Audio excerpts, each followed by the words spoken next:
बादब बामुलाहजा में मैं फजल इमाम मलिक। लद्दाख में चीनी घुसपैठ के सवालों से सरकार और भाजपा बैकफुट पर है। सरकार की भी चौतरफा आलोचना हो रही है और भाजपा की भी। सरकार चौतरफा आलोचनाओं से घिर गई है, विपक्ष लगातार उसे घेर रहा है। कांग्रेस तो प्रधानमंत्री नरेंद्र मोदी पर रोज ही हमले कर रही है, उनसे सवाल पूछ रही है।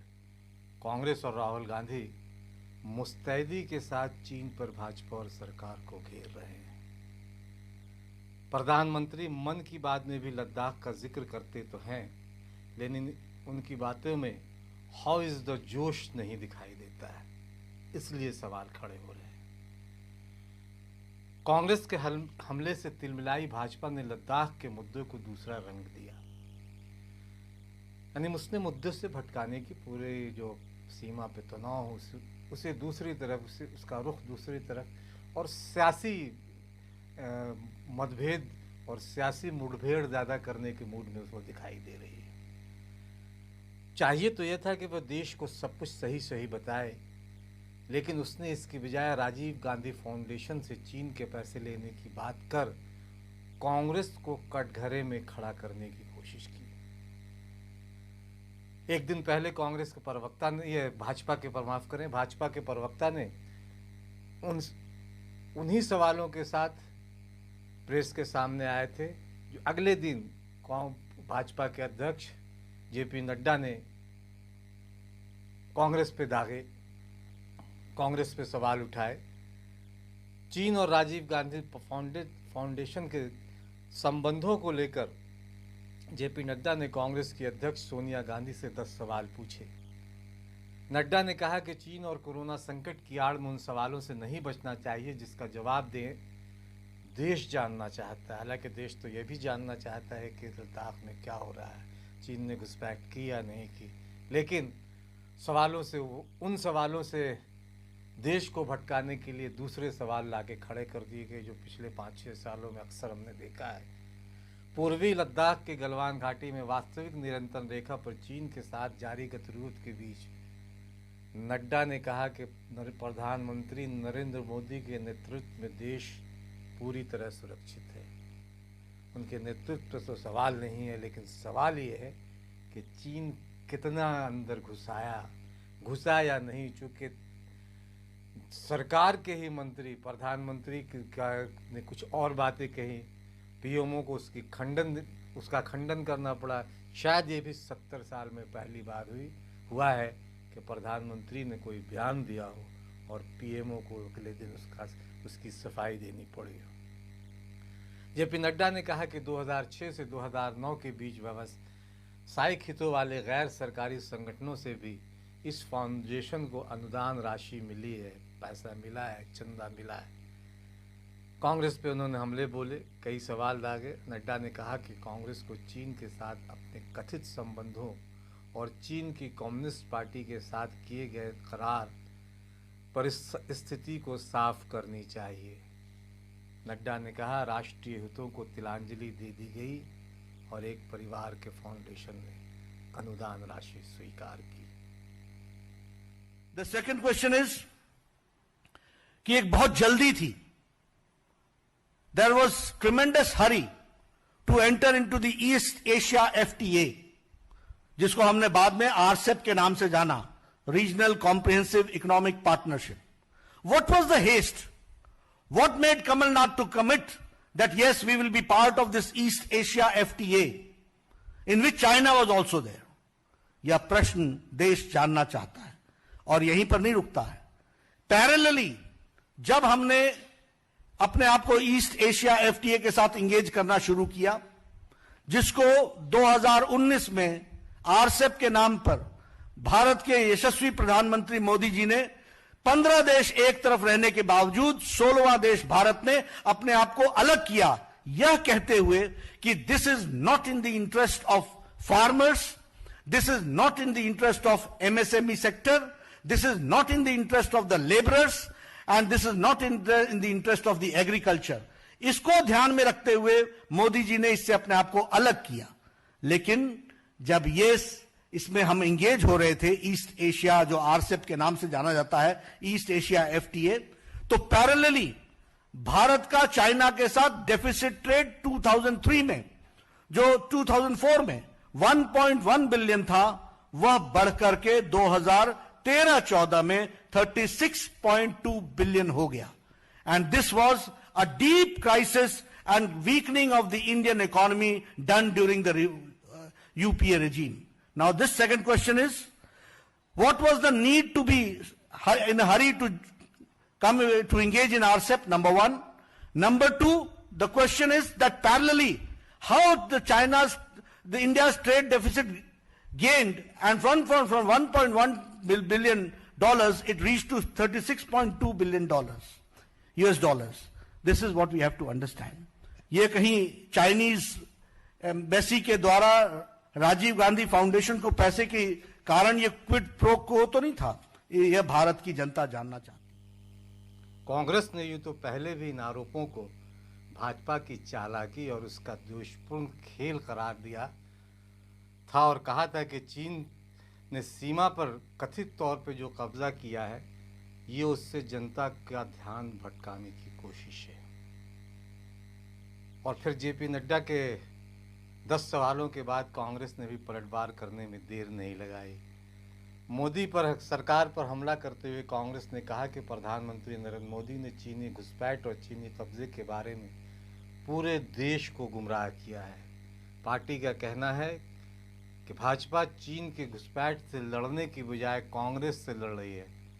कांग्रेस प्रवक्ता रणदीप सुरजेवाला ने बाकायदा 10 सवाल, वो भी जिस तरह से भाजपा 10 सवाल लेकर आई, उसी तरह से रणदीप सुरजेवाला भी 10 सवाल लेकर आए और उन्होंने कहा कि कांग्रेस और देश के नागरिक चीनी घुसपैठ के मामले में मोदी सरकार से सवाल पूछना बंद कर दे, इसलिए ये सारा खेल रचा गया है, वो मुद्दों से भटकाने की कोशिश की गई है. हमारी सीमाओं की रक्षा करने में मोदी सरकार की स्पष्ट अक्षमता और संपूर्ण विफलता पर पर्दा डालने व भ्रामक तौर से खलबली व उन्माद फैलाने के लिए भाजपा का दिग्भ्रमित नेतृत्व हर दिन एक नया षड्यंत्र कर रहा है. भाजपा नेतृत्व को अपने पड़घाड़ चीनी संबंधों, China association for international friendly contact से अपने संपर्क और सत्तारूढ़ चीनी कम्युनिस्ट पार्टी यानी सीसीपी के साथ अपने रिश्तों के बारे में सवाल पूछे जाने और जवाब देने का भय भी है. क्या जेपी नड्डा व भाजपा नेतृत्व इन सवालों का जवाब देगी? कांग्रेस ने आरोप लगाया कि प्रधानमंत्री नागरिक सहायता व आपात स्थिति राहत कोष यानी पीएम केयर्स फंड जो बना है, इसमें चीनी कंपनियां दान दे रही. यानी जो सवाल भाजपा ने उठाया था, कांग्रेस इसी मुद्दे पे भाजपा को घेरने में लगी हुई है.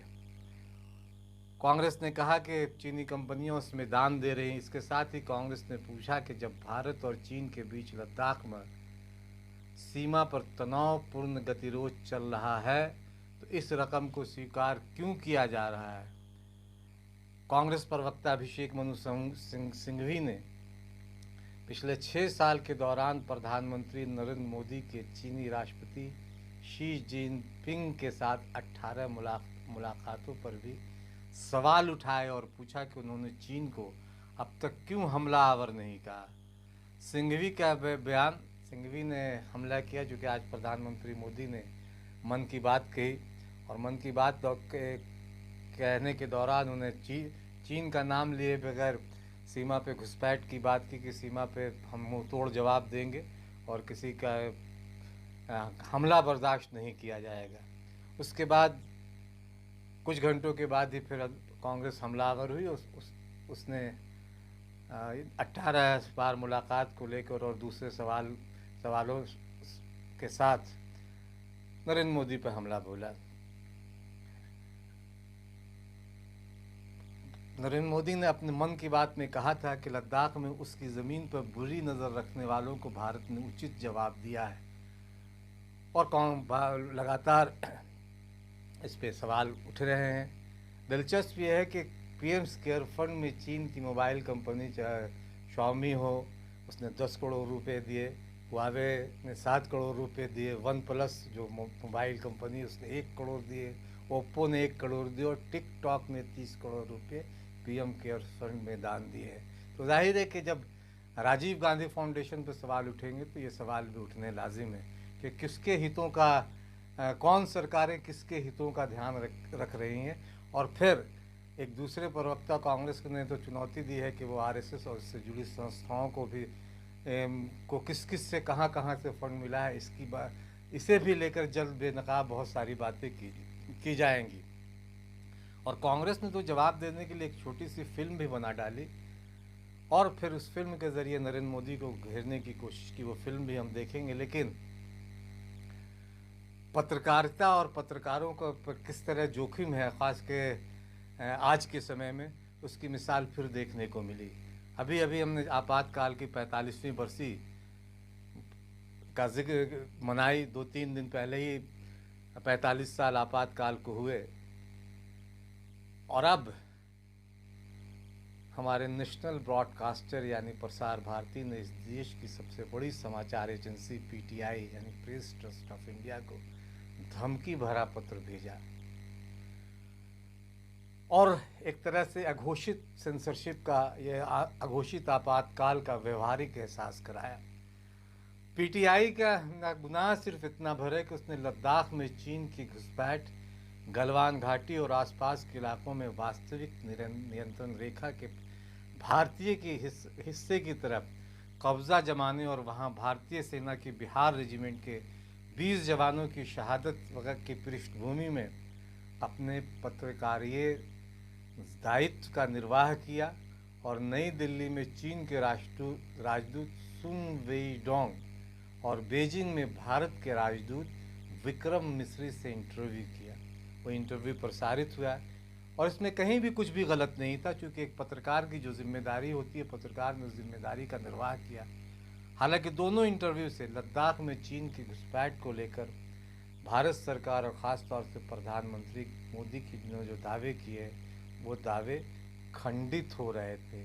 इसलिए रातों रात या कहें कि अचानक सरकार के अंतरात्मा जागी और उसने प्रेस ट्रस्ट ऑफ इंडिया को एक नोटिस थमा डाला।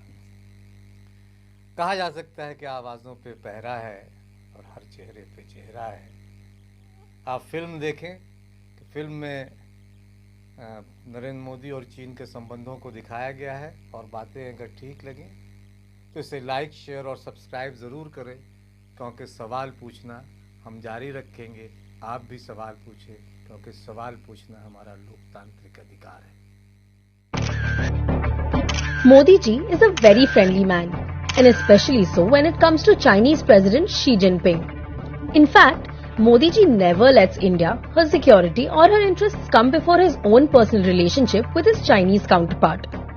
From entertaining President Xi while Chinese soldiers entered Indian territory in 2014, to using Chinese social media to wish the Chinese president in 2016, even as China opposed India's entry into the nuclear suppliers group, to greeting President Xi warmly at 2017 BRICS summit a few days after the Doklam standoff. And while Modi ji has met Xi Jinping 18 times since he took office in 2014, BJP too has had close ties with the Communist Party of China over the years. After BJP's win in 2014, the CPC reached out to the party and hosted one of the largest ever delegations of BJP members in China, while in February 2015, Amit Shah met with members of the CPC. The friendship continued in 2019 when BJP National Secretaries Ram Madhav and Bhupendra Yadav along with BJP's Foreign Affairs Cell head played host to Li Shi, a member of CPC. The result? An 11-member BJP team headed by General Secretary Arun Singh visited China at CPC's invitation to enhance party-to-party connect. The cost of this close friendship is that on the night of 15th June, India lost 20 brave hearts and China claimed Galwan Valley as its own. न वहां कोई हमारी सीमा में घुस आया है, aided by Modi ji's irresponsible statements which helped our enemy more than protect India's sovereignty. Today, the PMO has censored the statement, but how will BJP censor its closeness to China